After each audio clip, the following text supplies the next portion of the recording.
एक दफ़ा शहनशाह अकबर अपने पसंदीदा वज़ीर बिरबल पर बहुत नाराज़ हुआ। इसने बिरबल को बादशाही छोड़कर चले जाने को कहा। शहनशाह का हुक्म कबूल करते हुए बिरबल ने सल्तनत छोड़ दी और एक अलग शनाख्त के तहत दूर एक नामालूम गांव में किसानों के खेत में काम करने लगा। जैसे जैसे महीने गुजर गए, अकबर को बिरबल की कमी महसूस होने लगी। वो सल्तनत के बहुत से मसाइल बिरबल के मशवरे के बगैर हल करने के लिए जद्दोजहद कर रहा था। इसने एक फैसले पर अफसोस का इजहार करते हुए बिरबल से गुस्से में सल्तनत छोड़ने को कहा था। चनाचा अकबर ने अपने सिपाहियों को बिरबल को तलाश करने के लिए भेजा, लेकिन वो इसे ढूंढने में नाकाम रहे। कोई नहीं जानता था कि बिरबल कहाँ है। अकबर ने आखिरकार एक चाल ढूंढ निकाली। इसने हर गांव के सरबराह को पैगाम भेजा कि वो शहनशाह को अकल से भरा बर्तन भेजें।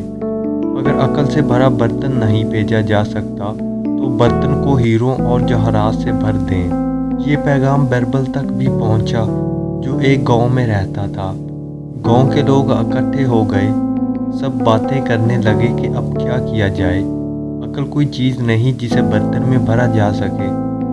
हम बर्तन भरकर शहनशाह को भेजने के लिए हीरे जवाहरात का इंतज़ाम कैसे करेंगे? बिरबल, जो गांव वालों के दरमियान बैठा हुआ था, कहने लगा, बर्तन मुझे दे दो, मैं एक माह के आखिर में अकल भर दूंगा।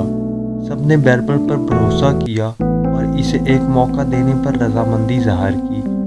वो अभी तक इसकी शनाख्त नहीं जानते थे। बिरबल बर्तन अपने साथ लेकर वापस खेत में चला गया। इसने अपने खेत में तरबूज लगाए हुए थे। इसने एक छोटा तरबूज मुंतखब किया और पौधे से काटे बगैर इसे बर्तन में डाल दिया। इसने बाकायदगी से पानी और खाद फराहम करके इसकी देखभाल शुरू कर दी। कुछ ही दिनों में तरबूज एक बर्तन में इतना बढ़ गया कि इसे बर्तन से निकालना नामुमकिन हो गया।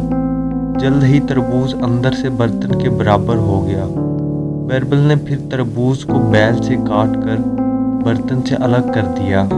बाद में इसने शहनशाह अकबर को एक बर्तन भेजा जिसमें पैगाम दिया गया था कि बराए करम इस बर्तन से काटे बगैर और बर्तन को तोड़े बगैर हटा दे। अकबर ने बर्तन में तरबूज को देखा और समझा कि ये सिर्फ बिरबल का काम हो सकता है। अकबर खुद गांव आया, बिरबल को अपने साथ वापस ले गया। अखलाकियात: फैसले में जल्दी ना करें।